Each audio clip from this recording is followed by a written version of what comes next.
All right, hello, good morning. All right, this is the only thing you'll ever need. I know it's scuffy, but this is the only thing you'll ever need. Daniel 9:26. Okay, we're gonna get right into this. We're gonna keep these short, sweet, and simple. Okay, so when we go here, this is the only thing you'll ever need to prove that Jesus Christ is God. This is the only thing you'll ever need. Okay, and this is why I'm making the video. So when we go to Daniel 9:26, when was it written? So when you go to the book of Daniel, obviously it was written in the 6th century BCE. But when you go to the Dead Sea Scrolls, you'll be found that it's written within around 150 BCE to 200 BCE. And this is, and they get this date right there. That's 160. That's fine. 160 BCE, okay? We're going to go with that.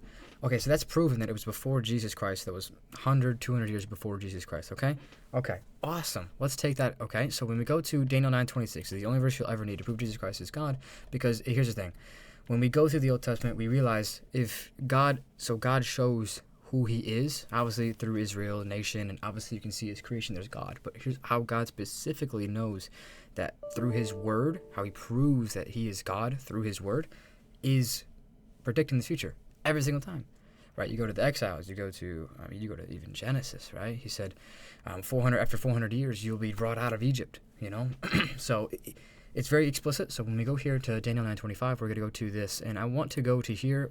This is the main verse right here, and I want to go to the original Hebrew for you guys because translations don't really go over too well. So then after the 60, we'll go to the first 25 first, but that's okay. Everything's just going on right now. Okay, got a meeting coming up. Okay, no one understand this. From the time the word goes out to restore and rebuild Jerusalem until the anointed one, the ruler comes, there will be 7 sevens and 62 sevens.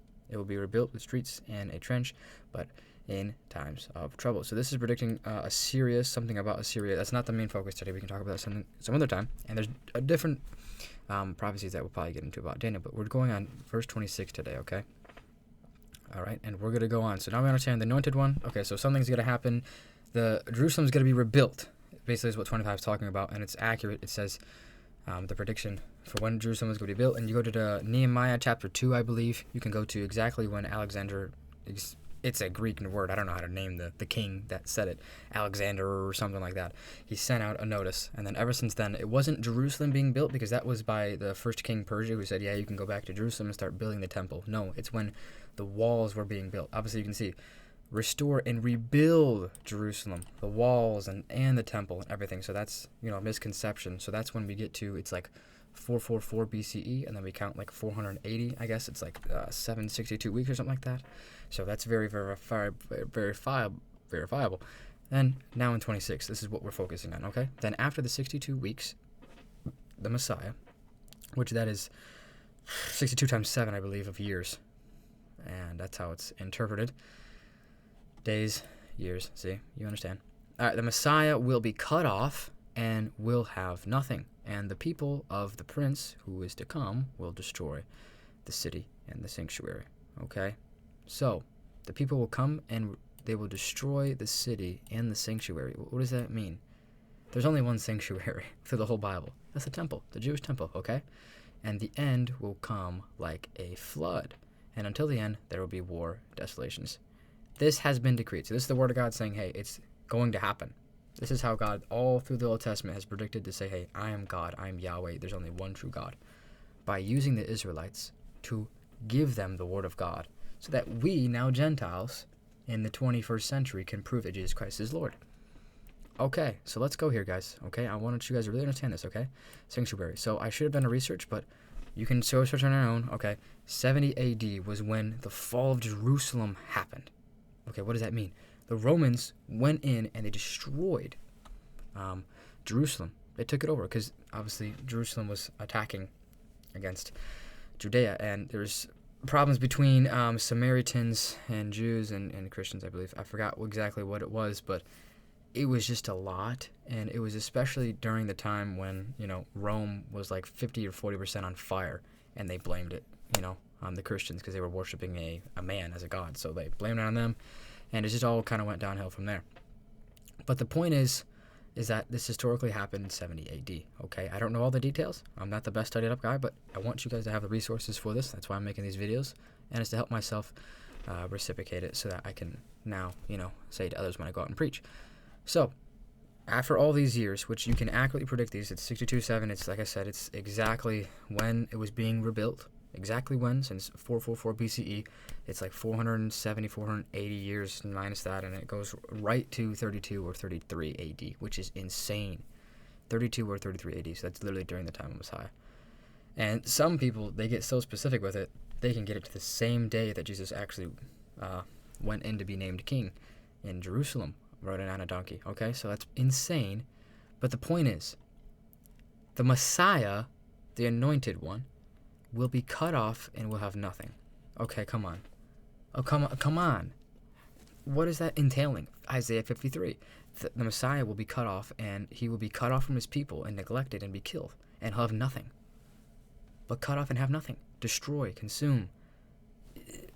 No identity. He'll have nothing.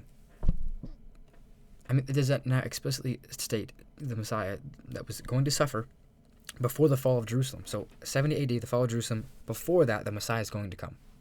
Okay, who is the Messiah that came before the fall of Jerusalem, the second temple in 70 AD? Who? Only one. Jesus Christ of Nazareth. Only one.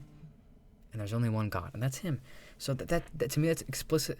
And not only that he was cut off and he'll have nothing, so even more like direct, and not even that, it predicts it. So it, like, this verse could just say, hey, 70 AD, the Messiah's going to come before then. No, it doesn't. It has a time scale of when it's going to happen, and it's perfect to when Jesus actually was alive and in his ministry, 32, 33 AD. And not even that, it says that he was going to be cut off and killed and will have nothing before the fall of Jerusalem, the sanctuary. And then, not even that, predicts that the sanctuary will even be destroyed. That's insane. And then obviously you can go to verse 27 if you want to. But he will confirm a covenant with many for 1/7, which is talking about the end times. So that's why there's a distinction between the end will come like a war and desolation having agreed. So there's a big distinction between this time and this time. So that's kind of it, man. And then abomination that causes desolation, which is obviously found in Revelation, and we can verifiably get that. But I want you guys to really use this. And how do I want you guys to use this? Okay, so I really want you guys to use this because there's nothing else. It's historically proven that the Dead Sea Scrolls dated before. Okay, this verse dated before everything. So that means you can use this verse to accurately predict that Jesus Christ, that God, the God of the Bible, predicted that himself was going to be cut off. Not even himself, but just here's the thing. The God of the Bible accurately predicted historical facts before the time, hundreds of years. That's impossible. No religion, nobody ever has been able to predict the future. Nobody. Only God.